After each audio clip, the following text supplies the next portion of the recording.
પ્રશ્નોને વાચા આપતું mister Gujarat news. નમસ્કાર। વાવ થરાદ સરહદી ધરણીધર તાલુકામાં એક બાજુ કેનાલોમાં પાણી છોડતા જ કાગળની જેમ કેનાલો છાશવારે તૂટી જાય છે। નર્મદા વિભાગની બેદરકારીના કારણે બ્રાન્ચ કેનાલમાંથી નીકળતી મીઠા વિચારણ માઇનર કેનાલની સફાઈ આજ દિન સુધી ન કરાઈ હોય, આખરે જગતનો તાતે બળતા પાકને બચાવવા સહિયારા પ્રયત્નથી કેનાલ જાતે સફાઈ કરતા નર્મદા વિભાગ સામે ખેડૂતોમાં રોષ ફેલાયો છે। કેનાલોમાં નર્મદા વિભાગ દ્વારા તૂટેલી કેનાલો સફાઈ આજ દિન સુધી કોન્ટ્રાક્ટરો દ્વારા સફાઈ કરવામાં આવી નથી, ત્યારે મીઠા વિચારણ ગામના ખેડૂતો ભેગા મળી માઇનર કેનાલને જાતે જ સફાઈ કરવાની નોબત આવતા ખેડૂતોમાં ભારે રોષ જોવા મળ્યો હતો।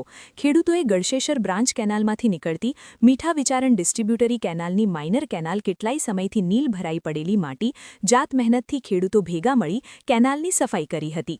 કેનાલોની સફાઈ કરવા મરામત માટે રાજ્ય સરકાર દ્વારા નર્મદા વિભાગને ગ્રાન્ટ ફાળવવામાં આવે છે, પણ નર્મદા વિભાગના અધિકારીઓની બેદરકારી તેમજ કોન્ટ્રાક્ટરોને નાણાં અપાતા હોવા છતાં સફાઈ કરવામાં ન આવતા ખેડૂતોમાં રોષ પ્રસર્યો છે।